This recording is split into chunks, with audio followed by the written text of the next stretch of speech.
Selamat malam. Senang berjumpa kembali di gereja tercinta kita ini. Jadi saya di sini selaku narasumber ingin membawakan sebuah katekese, yaitu tema katekese saya ini adalah sikap-sikap dalam liturgi. Nah, di sini kita mengetahui bahwa sikap-sikap liturgi itu perlu kita ketahui apa makna dari sikap-sikap liturgi tersebut. Jadi di sini saya mengangkat subtema, yaitu sikap-sikap liturgi yang baik dan benar dalam perayaan Ekaristi. Adapun pemikiran dasar yang saya ajukan dalam katekese saya, liturgi merupakan sebagai karya Allah, di mana di dalam liturgi seorang hidup dalam kebenaran dalam sebuah perayaan, di mana inti dari perayaan itu adalah Yesus Kristus sendiri. Dalam liturgi, Kristus melanjutkan karya keselamatan di dalam dengan melalui gerejanya. Di sini terdapat dalam sebuah buku Katekismus Gereja Katolik di nomor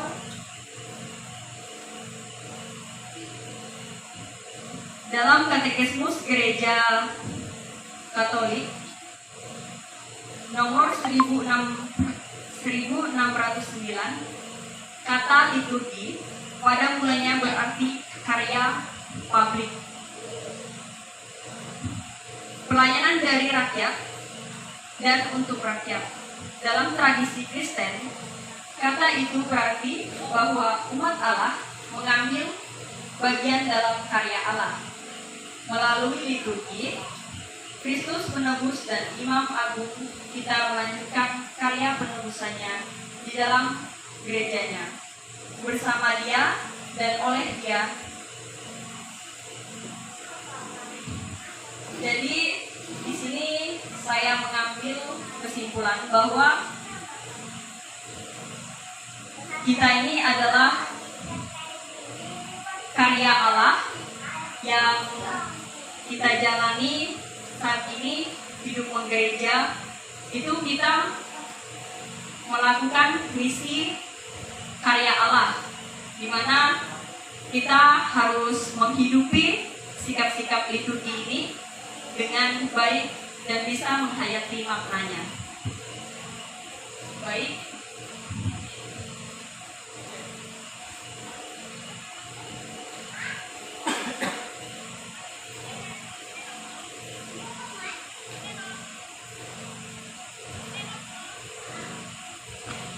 Ini saya mengajak Bapak Ibu dan teman-teman semua untuk mengambil sikap berdoa.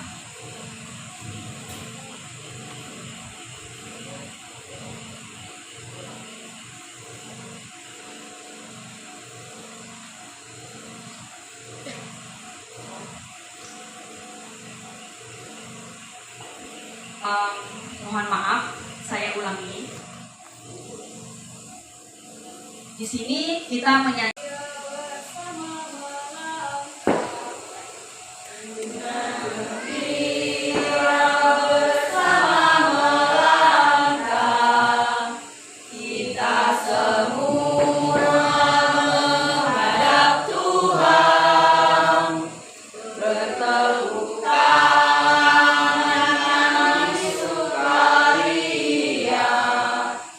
Sebab besar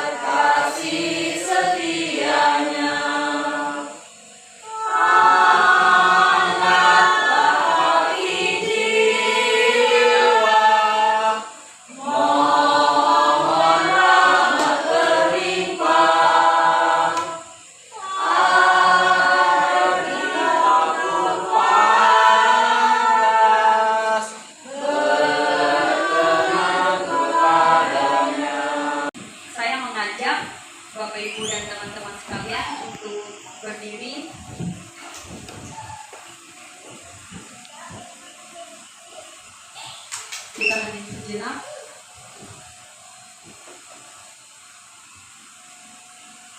Dalam nama Bapa dan Putra dan Roh Kudus. Amin.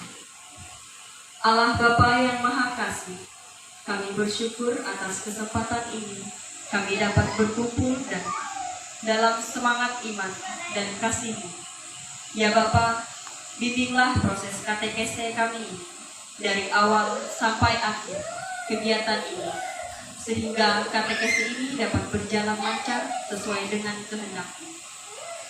Hari ini kami ingin memahami lebih dalam tentang sikap-sikap liturgi dalam perayaan Ekaristi, di mana kami sebagai anggota gereja-Mu, kami perlu mengetahui sikap-sikap liturgi yang baik dan benar, supaya kami semakin menyadari bahwa pentingnya sikap dan perilaku kita dalam merayakan Ekaristi yang menguduskan kita.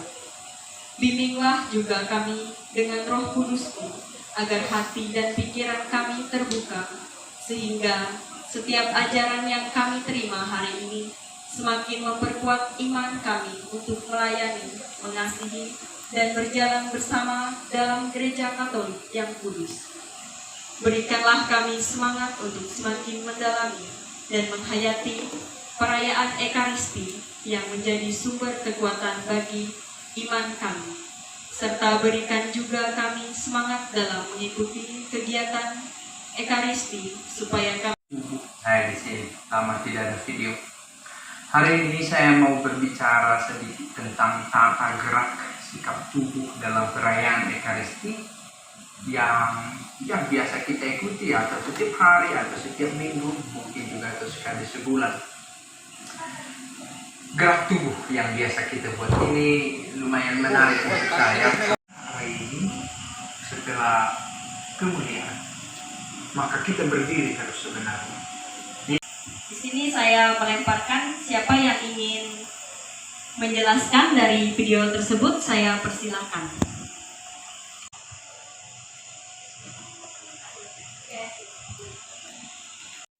Karena kita sudah mengikuti kegiatan ini, yang pertama bagi saya adalah karena di tempat kita ini biasanya kami sebagai prodiakon memulai dengan ajakan. Nah, ketika masuk, yang sangat menarik tata cara ibadat itu, walaupun bukan imamnya pastor, tapi walaupun ketua umat, ketika masuk di gereja sesuai dengan apa yang sudah dijelaskan tadi, kita diharuskan pertama berlutut. Nah, karena umat instansi kita sampai saat ini belum memahami berlutut membuat tanda salib. Nah, itu yang perlu kita biasakan. Nah, kemudian yang kedua, sesuai dengan apa yang telah kita lihat dijelaskan di video tadi itu, sesuai dengan gerakan. Artinya ketika sesudah berlutut, berjongkok atau membungkuk dengan tangan terkatup. Nah, itu adalah ajakan kita untuk artinya benar-benar mengikuti perayaan, entah perayaan Ekaristi ataupun ibadat hari Minggu biasa. Nah, itu bagi saya, bagi kami sebagai prodiakon, ini adalah suatu ajakan dan kesempatan sebagaimana video yang telah kita tonton pada malam hari ini. Mungkin hanya itu. Yang sangat menarik adalah ajakan. Nah, kami juga selalu mengajak. Mungkin hanya itu yang dapat saya sampaikan. Baiklah, terima kasih. Saya ingin menjelaskan sifat-sifat ketika kita Ekaristi maupun liturgi. Ketika kita masuk dari depan, kita harus berlutut menghadap ke tabernakel. Karena di situ ada tubuh Kristus, itu kita memang harus berlutut siapapun. Dan kita harus sopan ketika kita di gereja, kita harus sopan.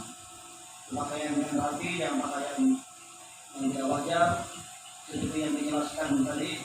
ketika kita bisa pakai levis sempit, boleh pakai rok sempit, itu susah kita mau berlutut.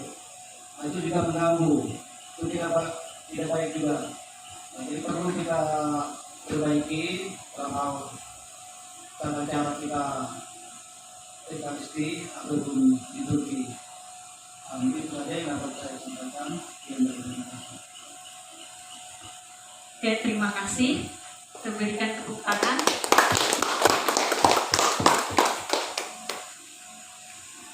Ini saya lemparkan pertanyaan forum yang nomor 3 ini.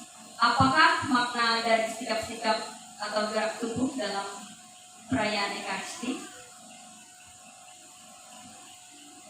Mungkin di sini saya akan menjelaskan lebih dalam karena mungkin belum terlalu juga dipahami. Nah, di sini pertanyaan refleksi buat kita semua.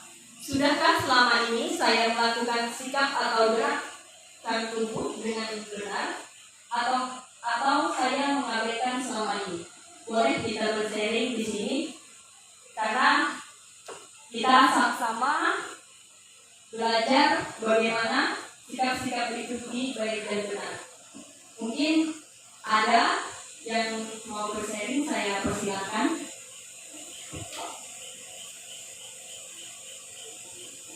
Mungkin selama ini kayak ada masalah gitu dalam sikap-sikap liturgi itu.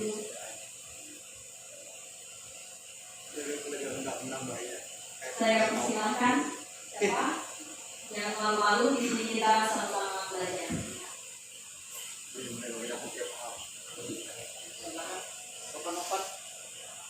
Silakan mungkin Bapak Nopan. Silakan.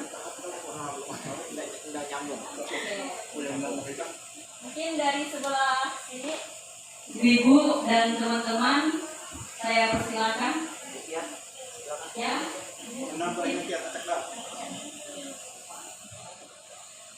Bapak.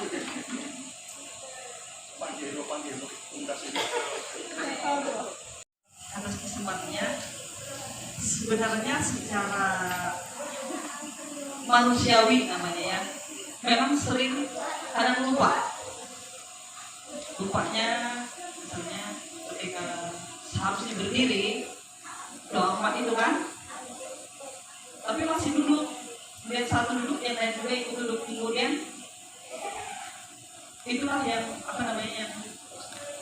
kehilapan itu namanya. Kemudian satu lagi saya mau tanya itu, pertanyaannya, kalau pernah saya mendengar kita ini geraknya masalah mengangkat tanda salib. Mengangkat tanda salib yang benar adalah dalam nama Bapa dan kemudian langsung ke pusat. Kalau kita selama ini Bapak Putra dadanya.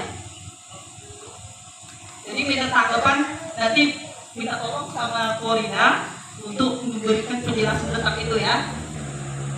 Kedua, tentang membuat tanda salib. Kalau yang pernah saya lihat di HP lah guru ini, di HP itu membuat tanda salib itu katanya ketika pertama kita masuk memulai doa dan ketika penutup terakhir berkat romo. Tapi kalau saya lihat di sekitar kita sering mengangkat tanda salib. Mau terima kuni tanda salib, mengangkat apa itu namanya ketika pastor mengatakan hosting, kita juga buat tanda salib. Jadi dalam batin saya, ini yang mana ini? Tapi mungkin itulah keadaannya. Jadi saya minta tolong untuk kepada Korina memberikan penjelasan tentang dua itu tadi. Sekian dan terima kasih. Oke, pertanyaannya cukup menarik dan ini juga banyak kejadian bahwa banyak sekali hal-hal dalam mengangkat tanda salib itu salah. Di pertanyaan pertama tadi saya menangkap bahwa bagaimana membuat tanda salib yang benar. Oke, waktu SMP di situ guru saya menjelaskan bahwa mengangkat tanda salib itu yang benar memang tanda dalam nama Bapa dan Putra dan Roh Kudus, amin. Di situ itu memang di perut, karena kan dalam nama Bapa ini adalah sebuah kemenangan, dan di perut itu bahwa Tuhan kita Yesus Kristus kan putra, dia dikandung oleh Bunda Maria. Jadi Tuhan Yesus Kristus itu sebagai putra letaknya bahwa memang di perut. Oke, di sini saya berangkat dari sebuah pengalaman saya, karena waktu itu guru SMP saya pernah menjelaskan juga. Tetapi kalau mungkin belum puas dengan jawaban saya mohon maaf untuk pertanyaan pertama. Yang pertanyaan kedua, sebenarnya berapa kali sih kita mengangkat tanda salib dalam gereja itu? Benar dikatakan oleh Bibi Akhir tadi bahwa membuat tanda salib itu saat perarakan masuk. Nah, di sini saya bukan menggurui juga, karena kita melihat bahwa di pengalaman gereja-gereja besar itu sebenarnya kita itu disediakan oleh air suci di pintu masuk. Nah, di situ kita menandakan bahwa kita siap untuk melaksanakan, mempersiapkan hati dan batin kita untuk berdoa, untuk menghadap Tuhan.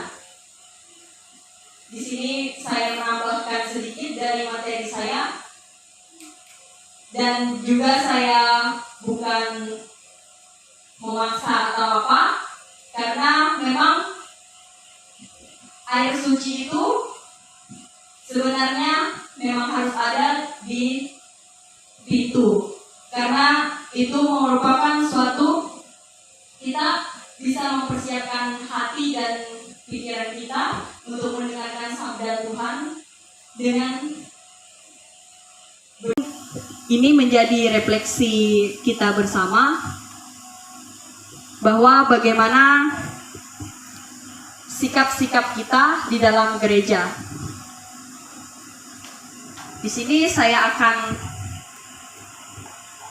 memberikan jawabannya. Ekaristi kita sering tidak fokus dan kurang menghayati, karena melihat orang-orang lain melakukan gerakan ataupun sesuatu yang mengganggu kita, padahal seharusnya kita sadar akan bagaimana dalam setiap perayaan Ekaristi memiliki tahapan serta gerakan yang dapat membantu kita dalam fokus dan tetap tertuju kepada Yesus sebagai pusat Ekaristi. Sikap-sikap pada umumnya yang pernah saya alami langsung adalah banyak sekali umat pergi ke gereja mengabaikan hal-hal kecil dalam mengikuti perayaan Ekaristi. Contohnya seperti tidak mencelupkan jari ke dalam air kudus yang sudah disediakan, tidak berlutut saat ingin duduk di bangku, tidak berdiri saat waktunya berdiri, tidak berlutut saat waktunya berlutut, tidak. Aku percaya akan Allah, Bapa yang Maha Kuasa, Pencipta langit dan bumi, dan akan Yesus Kristus, Tuhan yang berubah umat kita, yang dikandung dari Roh.